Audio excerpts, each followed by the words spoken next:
শাশুড়ি অনেক খারাপ। শাশুড়ির কারণে আমি আজকে সংসার করতে পারলাম না। আমি আমার হাজবেন্ডকে খুব ভালোবাসতাম। শাশুড়িকে হাতে পায়ে ধরে বলছিলাম, শাশুড়ি আম্মা আমি সংসার করতে চাই। আমার যেদিনকে প্রথম বিয়ে হয় সেদিনকে আমার স্বামী নতুন বাসায় আসছে, আমি দরজা খুলতে গেলে আমার শাশুড়ি দরজা খুলতে দিত না, তিনি দরজা খুলতো।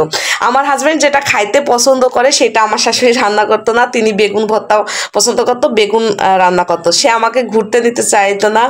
বা আমি একদিনকে পূজা দেখতে যাইতে চাইছিলাম, সেই পূজা দেখতেও আমার শাশুড়ি নিয়ে গেছিল, রাত হয়ে গেছিল অনেক, তাই আমার শাশুড়ি বলছিল এখন বাসায় যা। এরকমেরটাই কিছু মন গড়া আমাদের আপু হচ্ছে বলতেছে পলাশ সাহার ওয়াইফ। যাই হোক, আমি বললাম হ্যাঁ আমি মাইনেই নিলাম ভাই, আপনার শাশুড়ি অনেক খারাপ, আপনার শাশুড়ি জঘন্য খারাপ। আপনার শাশুড়ির সাথে আপনি মানে তার মতন জঘন্য খারাপ মহিলা হতেই পারে না। দরজাল মহিলা, ডাইনি মহিলা শাশুড়ি। আপনি তো ভালো, তাই না? আপনি আপনি তো ভালো। আমার কথা হচ্ছে যে আপনি ভালো, তাহলে এক হাতে তো কখনো তালি বাজে না, তাই না?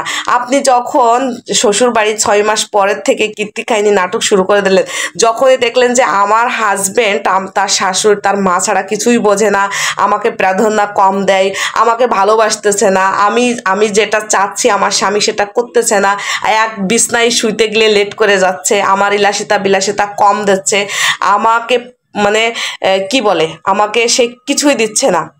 হ্যাঁ, তাহলে তো আপনি এখন খুব আফসোস করতেছেন, মায়া কান্না দেখাচ্ছেন যে আমি সংসার করতে চাইছিলাম, আমার জীবনের লাইফ পুরুষ, এরকমের পুরুষ আর কখনোই দেখিনি, তার হাত পা এত সুন্দর।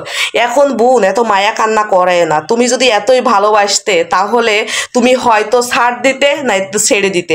তুমি দেখতেছো একটা মানুষ, তো আমার মনে হয় যে 1 মাস 15 দিন একটা মানুষের সঙ্গে থাকলে তার মন মানসিকতা কেমন সেটা বোঝা যায়। তো যখনই দেখলা যে আমার স্বামী তার মা ছাড়া কিছুই বোঝে না, ঠিক আছে, আমাকে ভালোবাসতেছে না, আমাকে ঘুরতে নিয়ে যাচ্ছে না, আমাকে গালে উঠে খা দিচ্ছে না, আমাকে পাপ্পা দিচ্ছে না, আমাকে কিস দিচ্ছে না, আমাকে রাতে খালি একটু ঘুমাইতে যাচ্ছে, তাহলে তোমার যদি এতই অভাব পড়ে গেছে তাহলে তুমি তাকে ছেড়ে দিয়ে, যে পুরুষ তোমাকে ভালোবাসে, যে তোমাকে সবকিছু দিয়ে পরিপূর্ণভাবে রাখতে পারবে, সেই পুরুষের কাছে চলে যেতে।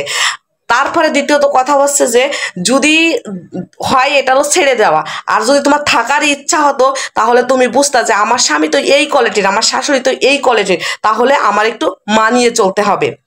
শুধু শুধু আমাদের সমাজের এই মাদেরকে দোষ দিয়ে না, এক হাতে কখনো তালি বাজে না। আপনিও আছে আগুন, আপনার শাশুড়ি হচ্ছে বারুদ, দুইজনে একই রকমের, ঠিক আছে? একটা পুরুষরে আপনারা দুইজনে মানসিকভাবে অত্যাচার নির্যাতন করে তিল তিল করে শেষ করে দিয়েছেন। দ্বিতীয়ত কথা আছে, আমি সব সময় বলি যে পুরুষ নারীর আকাম কুকাম করে আসে নিজের আকামগুলো ঢাকার জন্য মিথ্যা দিয়ে সুন্দর স্বামীর সঙ্গে আমার বিয়ে করাই নেছে, তাহলে আমার সেইভাবে থাকতে হবে। মানুষ কিন্তু 16 আনায় পূরণ পায় না, ঠিক আছে? সবকিছুই পরিপূর্ণ পায় না, একটা মানিয়ে নিতে হবে। আর একটা জিনিস কি, আপনি চিন্তা করতে পারতেন যে আমার শাশুড়ি কয়দিন, আমার না 3-4টা ছেলে মেয়ে হয়ে যে বিসিএস ক্যাডার ম্যাটার বানাইয়ে বিয়ে শাদী দিতে, আর আমার তো জীবন শুরু, ওনার জীবন শেষ, আমার জীবন শুরু। একটু মানিয়ে নেওয়ার চেষ্টা করতেন যদি, তাহলে আজকে এই পরিণতি আর এই মানুষ দেখানো কান্না আপনার কান্তি হতো না। একটা কথা আছে না, নারী খুব অভিনয় জানে, একটা কথা এটা মানতে হবে, সত্যি কথাই।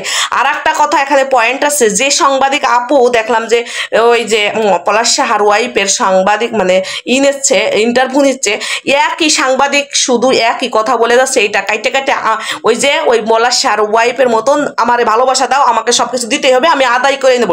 এই সব নারীরা দেখি ছোট্ট ছোট্ট শাশুড়িরা খারাপ, শাশুড়িদের 2 মুখ, শাশুড়িরা এত রূপ ধারণ করতে পারে, ছেলে বিয়ে করাই দিয়ে ছেলেকে সংসার হাতে দিতে হবে, মানে ধানে পান যত দোষ শাশুড়ি। একটা কথা মনে রেখো বোন, তোমার আজকে রূপ জীবন চেয়ার আছে, তুমি একদিন শাশুড়ি হবা, সেদিনকে বুঝো কত ধানে কত চাউল, ঠিক আছে? একটা মা সে কম কষ্ট করে 10 মাস 10 দিন পেটে রেখে বিসিএস ক্যাডার বানাইয়ে তাকে চাকরি দিয়ে বড় করছে, হ্যাঁ, তার বুকটা ফেটে যাচ্ছে, ঠিক আছে? আর সে কি সবসময় কান্না করে থাকবে, নেহা কান্না করবে? হ্যাঁ, সেও তো একটা মানুষ, সে কি ভাত খাবে না? যে তো মরে গেছে, যে দুনিয়া ছেড়ে চলে গেছে, সে তো চলেই গেছে, ঠিক আছে? আপনারা ভাত খাচ্ছে সেটা নিয়েও আপনারা মানে বলতেছেন, সে লাল শাড়ি পরছে, গহনাগাটি পরে নাই, সে অত বহুরূপী না আমাদের মতন, ঠিক আছে? যে শাড়ি কাপড় পরে টরে